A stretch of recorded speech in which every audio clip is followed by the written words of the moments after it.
बहुत बहुत स्वागत है आप सभी का। आपके साथ मैं हूं अभिलाष मिश्रा। आप देख रहे हैं आपकी बात। मध्य प्रदेश में कोरोना काल में अस्पतालों की अव्यवस्थाओं की तस्वीरें बहुत आपने देखी। वहीं नकली रेमडेसिविर इंजेक्शन की कालाबाजारी और ऑक्सीजन को लेकर के हाहाकार भी मचा देखा।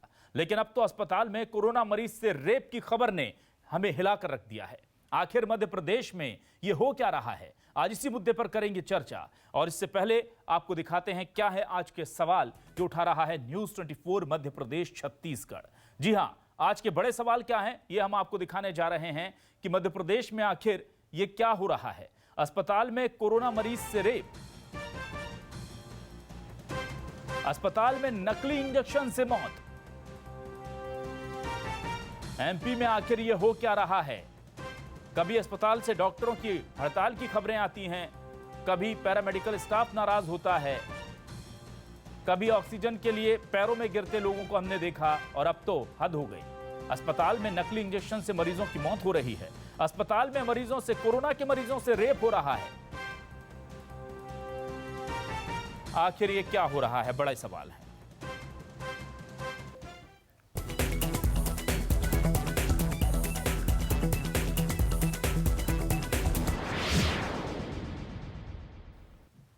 और इस पूरे मामले पर बातचीत करने के लिए हमारे साथ कुछ खास मेहमान जुड़ गए हैं। हमारे साथ मुकेश नायक, वरिष्ठ नेता कांग्रेस के, पूर्व मंत्री हमारे साथ जुड़े हैं। मुकेश जी, बहुत बहुत स्वागत है आपका न्यूज 24 मध्य प्रदेश छत्तीसगढ़ पर। हमारे साथ अजय विश्नोई जी, पूर्व मंत्री बीजेपी के वरिष्ठ नेता जुड़े हैं। विश्नोई जी, बहुत बहुत स्वागत है आपका न्यूज 24 मध्य प्रदेश छत्तीसगढ़ पर। दिनेश गुप्ता जी, वरिष्ठ पत्रकार, किसी तारुफ के मोहताज नहीं। दिनेश जी, आपका भी बहुत बहुत स्वागत है न्यूज 24 मध्य प्रदेश छत्तीसगढ़ पर। मुकेश जी, मध्य प्रदेश में हम देख रहे हैं कि लगातार सरकार ये दावा कर रही है कि बहुत अच्छी व्यवस्थाएं चल रही हैं, सब बहुत ठीक है, खुद सीएम शिवराज दौड़ भाग कर रहे हैं, लेकिन ऐसा लग रहा है कि जो अधिकारी हैं वो उस मेहनत को सफल बनाने की कोशिश में उस तरीके से नहीं जुटे हैं, उतने संवेदनशील नहीं हैं। अगर नकली रेमडेसिविर पकड़ा जाता है तो हम कालाबाजारी और बाकी चीज़ों कहकर उसे टाल जाते हैं। अगर अस्पताल में एक मरीज से रेप हो जाता है, उसकी मौत हो जाती है, तो उसे भी सामान्य घटना करार दे दिया जाता है। आपको लग रहा है मध्य प्रदेश में सब ठीक है? देखिए, मैं दो बातें कहना चाहता हूं। सबसे पहली बात तो ये कि कोरोना की जो दूसरी लहर है उसको ठीक से एंटीसिपेट करने में, उसका ठीक से अनुमान लगाने में सरकार विफल रही है कि इतनी भयावह होगी और इतने बड़े पैमाने पर ये जनरेट करेगी पूरी पब्लिक के बीच में। आज ये हालत है कि गांव-गांव में कोरोना ने एंट्री ले ली है। गांव के गांव बीमार हैं और झोला छाप डॉक्टर गांव में उनका इलाज कर रहे हैं। दूसरी बात मैं ये कहना चाहता हूं कि पूरे मध्य प्रदेश का जो हेल्थ सिस्टम है, पूरे मध्य प्रदेश की जो चिकित्सा सुविधाएं हैं, वो 7.5 करोड़ जनता के लिए है ही नहीं। आज 3-3 लाख की आबादी में महिला डॉक्टर नहीं है, जिलों में कार्डियक डॉक्टर नहीं है, नेफ्रोलॉजिस्ट नहीं है, यूरोलॉजिस्ट नहीं है, रेडियोलॉजिस्ट नहीं है। जिलों में आप बताइए, सर्जन है और रेडियोलॉजिस्ट नहीं है। आप कल्पना कर सकते हैं कि सर्जन किस तरह से डायग्नोस्टिक करता होगा अपने ऑब्जेक्ट पर जाने के लिए, इसकी आप कल्पना कर लीजिए। कई जिलों में आज तो बहुत सारे जिलों में सीटी स्कैन लग गए हैं क्योंकि उसका बाजार बहुत गर्म है, ठीक है, लेकिन कई जिलों में सीटी स्कैन नहीं है। मध्य प्रदेश के लगभग 90% जिले ऐसे हैं जिसमें एमआरआई नहीं है, पैथोलॉजी नहीं है, विकसित पैथोलॉजी नहीं है। आप बताइए कि मध्य प्रदेश में ऐसे खून के जांच की थोड़ी थोड़ी बिल्कुल सामान्य जांचें हैं जिनकी रिपोर्ट 24 घंटे बाद बंबई से आती है। यानी 2-2 घंटे में रिपोर्ट की आवश्यकता है मरीज को, और 24 घंटे बाद रिपोर्ट आ रही है। मरीज की क्या हालत होगी आप कल्पना करिए। दूसरी चीज यह है कि जैसे रेमडेसिविर, ब्लैक फंगस की आज बात हो रही है, रेमडेसिविर के बारे में पूरे देश के डॉक्टर चिल्ला रहे हैं कि भाई इसको बहुत अच्छी मेडिकल एडवाइस के बाद ही इसको लगाना चाहिए, स्टेरॉइड को बहुत अच्छी मेडिकल सलाह के बाद लगाना चाहिए। लेकिन मैक्सिमम कैजुअलिटी जो मध्य प्रदेश में हुई है, ये जो दोनों इंजेक्शंस दिए गए हैं इसके कारण हुई है। इससे खून में थक्का बन जाता है और कोरोना तो समझ जाता है, लेकिन हार्ट अटैक से आदमी मर रहे हैं। तीसरी चीज है कि पूरी जितनी व्यवस्था मरीजों को चाहिए हॉस्पिटल में, ऑक्सीजन नहीं है, वेंटिलेटर्स नहीं है, आईसीयू कंप्लीट नहीं है, और इतना महंगा इलाज है प्राइवेट हॉस्पिटल में कि वहां जाना यानी मरने जैसा है। लेकिन आज जो छोटे प्राइवेट हॉस्पिटल हैं उनमें प्रति नायक जी, लेकिन सवाल ये भी है, बिल्कुल व्यवस्थाओं की तो कमी है ही, उसी के कारण ये दिक्कत है। लेकिन नायक जी, सवाल ये भी तो है कि अस्पताल जैसे बीएमएचआरसी बहुत बड़ा अस्पताल है, सैकड़ों करोड़ का तो बजट है उसका सालाना, और उसमें भी अगर महिला मरीज से रेप हो जाता है तो ये जवाबदारी कौन लेगा? अगर जबलपुर जैसे बड़े शहर में नकली रेमडेसिविर इंजेक्शन की सप्लाई होती है और पूरे प्रदेश में उसकी सप्लाई होकर के इंजेक्शन लग जाते हैं मौत के, तो उसकी जवाबदारी कौन लेगा? जब मांग और पूर्ति में असंतुलन होता है और जब अपने परिजनों को बचाने की अंधी दौड़ लगती है तो आदमी आंख बंद करके, चाहे उसको जेवर बेचना हो, चाहे उसको घर बेचना हो, चाहे जमीन बेचना हो, उसकी पहली प्राथमिकता होती है अपने परिजनों को बचाने की। और इस लालच का भरपूर उपयोग मध्य प्रदेश में जो ब्लैक मार्केटिंग वाले हैं इंजेक्शंस की, वो कर रहे हैं। 2 दिन से खबर आ रही है कि ब्लैक फंगस का इंजेक्शन मार्केट से गायब है। आपके पास मरीज जब आप भर्ती करते हैं तो उसका आधार कार्ड है, उसका आइडेंटिटी कार्ड है, उसका मतपत्र है आपके पास, उस पर उसका नंबर डला हुआ, उसका एड्रेस है। आप उसको रजिस्टर्ड करिए अपने अस्पताल में, वार्ड नंबर लिखिए, पलंग नंबर लिखिए, और जिस स्टॉकिस्ट से वो चला है वो इंजेक्शन, उसकी जानकारी उसमें लिखिए। तो कहां ब्लैक मार्केटिंग करने की गुंजाइश रह जाती है? लेकिन कोई इनकी तैयारी नहीं है, अंधी दौड़ लगी हुई है, उसका फायदा ब्लैक करने वाले लोग उठा रहे हैं। एक एक इंजेक्शन 50-50 हजार में बिका है, जो बिल्कुल अनुपयोगी है। बिल्कुल। हम सीधे रुक कर लेते हैं अजय जी का। अजय विष्णु जी हमारे साथ जुड़े हुए हैं। अजय जी, ये बहुत गंभीर विषय है। देखिए, महामारी आई, इसमें कोई दो राय नहीं, बड़ी महामारी है, विकट महामारी है, इसमें कोई दो राय नहीं। लेकिन इस महामारी में सर, अगर सरकार इतना भी ध्यान नहीं देगी, सिस्टम टाइट नहीं रखेगी, तो कैसे काम चलेगा? नकली इंजेक्शन आके खप जाते हैं, अस्पतालों में मरीजों से रेप हो जाते हैं, इसे कैसे डिफेंड करेंगे सर? मुकेश नायक जी बहुत वरिष्ठ व्यक्ति है, बहुत अच्छे वक्ता भी हैं, और मुकेश नायक जी का स्वास्थ्य की सेवाओं से सीधा संबंध भी है जी। लंबे समय तक वो रेड क्रॉस के मध्य प्रदेश के उपाध्यक्ष रहे हैं। अच्छा, उन्होंने वहां पे अस्पताल एस्टेब्लिश किया जो आज भी बहुत अधिक सेवाएं पूरे मध्य प्रदेश के लोगों को दे रहा है, और वो इस स्वास्थ्य विभाग की चीजों को समझते हैं। तो इसीलिए उन्होंने बहुत अच्छी बातें 2 कह दी हैं। एक तो उन्होंने कह दिया कि लोगों में अंधी दौड़ लग रही है रेमडेसिविर इंजेक्शन लगाने की, ये उन्होंने सच्चाई बयां की है, ये सच बात है। पर अंधी दौड़ लगी, अब लगी तो हर किसी को जरूरत हो या ना हो, मरीज खुद ही कह रहा डॉक्टर से कि हमको तो रेमडेसिविर इंजेक्शन लगवा ही दो, जैसे कि उसी से उसकी जान बचने वाली है। मरीज डॉक्टर पे दबाव डालता है, और फिर जब डॉक्टर लिखता है तो बाजार में मिलता नहीं है। बाजार में मिलता नहीं है तो वो दौड़ लगाता है, ब्लैक में लाता है या व्हाइट में लाता है। लगते जैसे ही उसको मिल जाता है, वो समझता है कि हमने संजीवनी बूटी पाली है या पहाड़ का पहाड़ उठा लिया है। वो हर्षोल्लास में दौड़ता हुआ डॉक्टर के पास जाता है कि भैया इसको लगवा दो।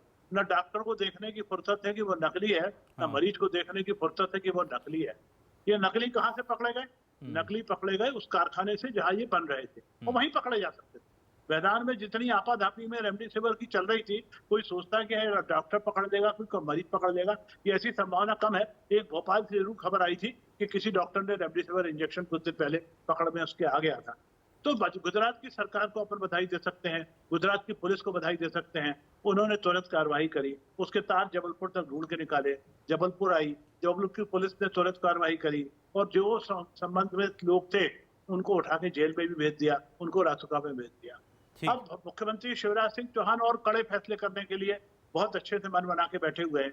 इसलिए जो लोग इसमें इन्वॉल्व हैं उनको रासुका लगा देना, उनके मकान तोड़ देना, उनकी जो भी गड़बड़ कार्रवाई है उनको भी निकालना और उस पर कार्रवाई करना वो कर रहे हैं।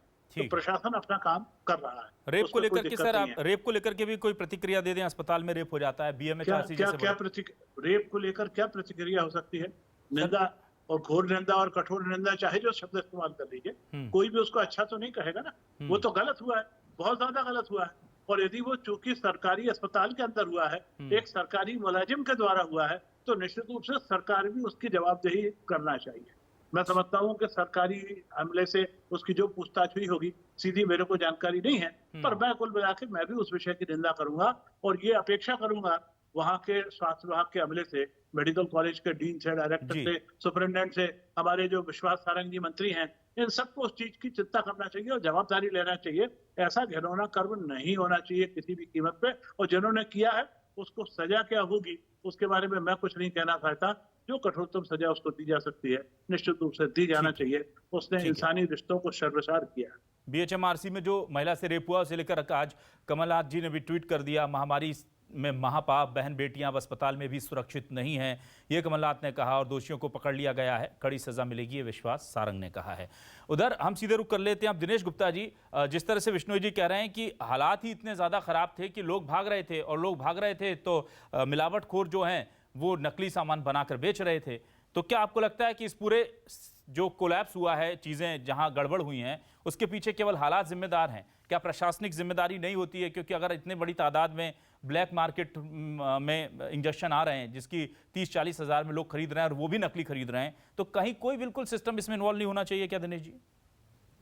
अविनाश जी, दो विषय हैं रेमडेसिविर के बारे में जी। एक नकली आया मार्केट में, दूसरा जो है ब्लैक में बिका। नकली इंजेक्शन की पहचान डॉक्टर ही कर सकते हैं और कोई दूसरा कर नहीं सकता।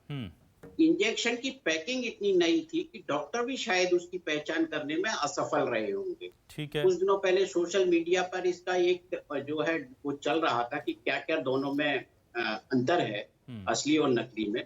उसी के बाद शायद ये जो है एक गिरोह पकड़ा गया। जो ब्लैक मार्केटिंग की बात है वो निश्चित तौर पर आपदा में, जब देश में इस तरह का पैंडेमिक हो तो जो है ये इस तरह ब्लैक मार्केटिंग वाले लोग सक्रिय होंगे तो सिस्टम का फेल्यूर ही इसे माना जाएगा। सिस्टम फेल्यूर इसलिए कि सिस्टम इसको जो है ये अनुमान नहीं लगा पाया कि इस तरह का दबाव भी कोई दबाव को लेकर हो सकता है, किसी विशेष इंजेक्शन के लिए हो सकता है, और उसको हम कंट्रोल कैसे करें।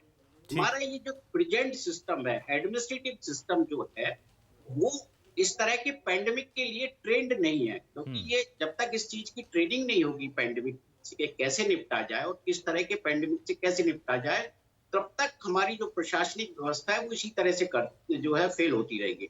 आप देखिए कि जो इलाज करने वाली मशीनरी है वो है हेल्थ सिस्टम, हमारे डॉक्टर हैं, वो इस पूरे प्रोसीजर में सबसे आखिरी कड़ी है। चाहे लेने की बात हो चाहे किसी भी चीज में बात हो, सबसे टॉप पर यदि वो कोई सलाह देना चाहे, उनको डे टू डे वर्क में यदि कोई समस्या आ रही है तो वो सरकार से कैसे कम्युनिकेट करेंगे? कम्युनिकेट कौन कर रहा है? कलेक्टर, कमिश्नर और बड़े बड़े अफसर कम्युनिकेट कर रहे हैं जो बेसिकली इस फील्ड के बारे में उतना आप जानते नहीं है और उतना उनको ये पता नहीं है कि नीचे प्रॉब्लम किस तरह की आ रही है और किस तरह का दबाव है। बिल्कुल। सरकार का जो हेल्थ को लेके जो नजरिया है वो स्टाफ को लेकर भी, आप चाहे पैरामेडिकल स्टाफ हो चाहे इंफ्रास्ट्रक्चर हो, सबको लेकर जो नजरिया प्राइवेटाइजेशन का बना, वो भी इस पूरे पैंडेमिक में जो है एक आपदा ही साबित हुआ। सरकार को जो है अपने इस पैंडेमिक से कुछ जो भी उनको परिवर्तन कर सकते हैं सिस्टम में, उसको करने की आवश्यकता है और उसको रिव्यू करने की आवश्यकता है। बिल्कुल, हम सीधे रुक कर लेते हैं। मुकेश नायक जी जिस तरफ इशारा कर रहे हैं दिनेश जी कि सिस्टम एक ऐसा होना चाहिए जिसमें सारे लोग इन्वॉल्व हों, ताकि इस दौरान जब इतनी बड़ी महामारी है तो सबको साथ लेकर चलना चाहिए। मैं आज देख रहा था कांग्रेस के एक वरिष्ठ प्रवक्ता ने ट्वीट कर जानकारी दी है। उन्होंने लिखा है कि इंदौर में एक क्राइसिस मैनेजमेंट कमेटी बनाते हैं कमिश्नर, और उसमें कांग्रेस का एक भी आदमी नहीं, वार्ड स्तर पर जो कमेटी बनती है उसमें चुन चुन करके कांग्रेस के लोगों को दूर रखा जाता है, सीधे सीधे बीजेपी के लोगों को उसमें क्राइसिस मैनेजमेंट के लिए कर दिया जाता है। तो महामारी में भी क्या आपको लग रहा है महासियासत हो रही है? यहाँ पर भी ये कोशिश है इतने के बाद भी कि लोगों तक कोई भी अगर राहत पहुंच रही है, दिक्कतें हो रही हैं, उसमें कहीं कांग्रेस को श्रेय ना मिल जाए, ये गुणा भाग में लगी हुई है सरकार या प्रशासन, और इसलिए शायद चूक ज्यादा हो रही है। देखिए, ये बहुत दुर्भाग्यजनक है। इतनी बड़ी जो प्राकृतिक आपदा है, इतनी बड़ी जो महामारी है, इसमें जन भागीदारी को सुनिश्चित किए बगैर इससे लड़ना बहुत मुश्किल है। हमें एनजीओज को इन्वॉल्व करना चाहिए, जन भागीदारी को सुनिश्चित करना चाहिए। 2 दिन पहले एक खबर आई, सुनकर मुझे बड़ा आश्चर्य हुआ कि अब मध्य प्रदेश में जो दारू है वो ऑनलाइन बिक्री होगी, यानी घर घर दारू की बिक्री होगी, क्योंकि दुकानें बंद हैं, रेवेन्यू लॉस हो रहा है, और इसलिए अब घर घर दारू की बिक्री होगी, ऑनलाइन बिक्री होगी। अरे जब घर घर दारू की बिक्री हो सकती है तो घर घर वैक्सीन क्यों नहीं लग सकती? देखिए इस पूरी चेन को तोड़ने का और तीसरी भयावह लहर से बचने का, नायक जी, उसको नायक ठीक जी, से बहुत माफी के साथ करने का नायक एक जी, ही। लेकिन छत्तीसगढ़ में तो कांग्रेस की सरकार है, वहां तो घर घर दारू मिल रही है, वहां भी तो ये चीजें लागू होती है ना सर, वहां तो यहाँ से ज्यादा मौतें हो रही हैं। मैं तो उसकी भी आलोचना करता हूं, और वो निर्णय भी दुर्भाग्यजनक है। मैं कोई राजनीतिक बात कर ही नहीं रहा हूं, मैं ये कह रहा हूं जब घर घर किसी चीज के बंटवारे का सिस्टम आप बना सकते हैं तो आप वैक्सीन लगाने का सिस्टम क्यों नहीं बना सकते। देखिए जो तीसरी लहर को एंटिसिपेट कर रहे हैं वैज्ञानिक, उसको बहुत गंभीरता से लेना चाहिए, और कोरोना से बचने का एक ही उपाय है कि जल्दी से जल्दी भारत की पूरी आबादी को वैक्सीनेट करना चाहिए, उनको वैक्सीन लगाना चाहिए। ठीक है, आप लाख उपाय कर लो, इतनी बड़ी आबादी को आप बचा नहीं सकते। तो है ही नहीं मुकेश जी, वैक्सीन तो है ही नहीं। 1 तारीख का बस एक ऐलान हुआ और उसके बाद ऐसा लगता है कि पूरा सिस्टम वैक्सीनेशन का जो है वो धराशायी हो गया, क्योंकि शुरू तो बड़े जोर शोर से हुआ और अब वैक्सीन है नहीं लोगों के पास। देखिए केवल एक एजेंसी पर निर्भर नहीं रहना चाहिए। अभी स्पुतनिक बड़े पैमाने पर रशिया वैक्सीन बना रहा है और इसकी रिपोर्ट इन वाली वैक्सीन से अच्छी है। जो वर्ल्ड में जो पूरी खबर आ रही है, जो साइंटिस्ट बोल रहे हैं, डॉक्टर्स बोल रहे हैं, मैं नहीं जानता उसके बारे में, लेकिन जैसी खबरें आ रही हैं उसके मुताबिक स्पुतनिक जो रशियन वैक्सीन है उसकी रिपोर्ट बहुत अच्छी है। एक बल्क में, चाहे रशिया से आप इंपोर्ट करें, चाहे चाइना से करें, चाहे अमेरिका से करें, अनेक एजेंसी जब भारत में इसमें लगाएंगे हम, तब इतनी बड़ी आबादी को हम वैक्सीन लगा सकते हैं। अजय जी, यहाँ पर बार बार सवाल उठते हैं कि केंद्र सरकार से आपको लगता है कि वैक्सीनेशन की तैयारी में चूक हो गई और इसीलिए आज इतनी हालात खराब हैं कि वैक्सीनेशन चलता है, रुक जाता है, 1.5 लाख वैक्सीन दी जाती हैं 10 करोड़ के राज्य के लिए, 8 करोड़ के राज्य के लिए, 7 करोड़ के राज्य के लिए। वैक्सीन कोई मोदी जी के खजाने में नहीं रखिएगा जी, यहाँ पर उन पे आरोप लगा दे कि वो खजाना बंद करके बैठे हैं वैक्सीन का और उसको दे नहीं रहे। वैक्सीन का उत्पादन ही सीमित है और वैक्सीन का उत्पादन पे अवरोध भी पैदा हुआ अमेरिका के व्यवहार के कारण। वो तो हमारी डिप्लोमेसी पर देश की काम आई, मोदी जी की काम आई, और कुल मिला के अमेरिका उसका रॉ मटेरियल देने को तैयार हुआ है। अब रॉ मटेरियल आएगा और उसके वैक्सीन बनेगी, तो वैक्सीन जितनी प्रोडक्शन कैपेसिटी है उस प्रोडक्शन कैपेसिटी के ऊपर अनुसार ही वो आने वाली है। कुछ राज्यों ने अभी एक नई पहल करी है, महाराष्ट्र ने और उत्तर प्रदेश ने, तो उन्होंने ग्लोबल टेंडर्स इसके निकाले हैं जी। तो भाई जो नायक जी अभी कह रहे थे, वो नायक जी कह रहे थे, मैं उससे सहमत हूँ कि विश्व में जहां से भी मिले इस समय हमको अधिकतम लेना चाहिए। राज्यों ने अपने अपने तरीके से उसको कोशिश कर दी है।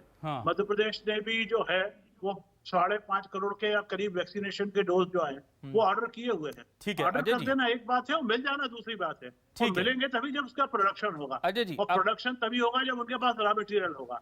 मैं समझता हूँ आने वाले अभी 4-6 महीने और लगेंगे जब तक कि प्रोडक्शन की रेट 7-8 करोड़ तक की नहीं पहुंच जाती है। विश्नोई जी, आपने डिप्लोमेसी की बात की और उसकी तारीफ की बात की, लेकिन कांग्रेस या दूसरे विपक्षी दल इसे हिपोक्रेसी कहते हैं। क्यों कहते हैं? इसके पीछे वो रीजन देते हैं। सुनिए सर, वो रीजन ये देते हैं कि जब देश में बात आई थी कि कौन कंपनी बनाएगी वैक्सीन, तो केंद्र सरकार कह रही थी ये 2 बनाएंगी, तीसरी को नहीं बनाने देंगे। कांग्रेस मांग कर रही थी कि आप इसे ओपन मार्केट रखिए और कंपनी को दीजिए ठेका, मना कर दिया। विदेश की जब बात आई तो अब जाकर के वहां यूएन और तमाम जगह लड़ाई लड़ी जा रही है कि आप इसका पेटेंट फ्री कर दीजिए, दूसरे लोगों को बनाने दीजिए। तो विदेश में जाकर के आप कहते हैं इसे फ्री कर दीजिए और देश में आप इस पर पूरा कंट्रोल करके रख लेते हैं। तो ये डिप्लोमेसी सही चल रही है, हिपोक्रेसी चल रही है? इसको लेकर थोड़ी स्थिति साफ कर लें। और पहले अगर आपने इजाजत दे दी जी। मैं समझता हूँ। अच्छा, पहले नायक जी बोलना चाहते हैं? जी नायक जी, आप बोल लीजिए। हाँ बोल। एक बात विश्नोई जी, अगर आप अनुमति दें तो एक बात कहना है। नहीं, मैंने तो निवेदन किया, आप पहले बोलना चाहते हैं, आपने हाथ उठाया हुआ था, आप बोलिए प्लीज। जी देखिए, वैक्सीन हर कोई नहीं बना सकता। WHO के नाम्स होते हैं, उसकी ट्रायल्स होती हैं, कितनी ट्रायल्स हुई हैं, कितने व्यक्तियों पे ट्रायल्स हुई हैं, उसकी बहुत बड़ी प्रक्रिया से गुजरता है। कोई वैक्सीन जब बनता है तो वैक्सीन बनाने की इजाज़त हर किसी को नहीं मिल सकती, लेकिन WHO के नाम्स जो पूरे करता हो, जिसने अपनी ट्रायल्स पूरी कर ली हो, प्रक्रिया पूरी कर ली हो, उसके लिए अभी समय लग जाएगा। इसलिए जहां से भी रॉ मटेरियल मिले, इसके रॉ मटेरियल के रिसोर्सेज हैं, चाइना है, अमेरिका है, रशिया है, आप रॉ मटेरियल भी लें और आप वैक्सीन का इंपोर्ट भी करें, तब जाके इतनी बड़ी आबादी को हम वैक्सीन लगा सकते हैं।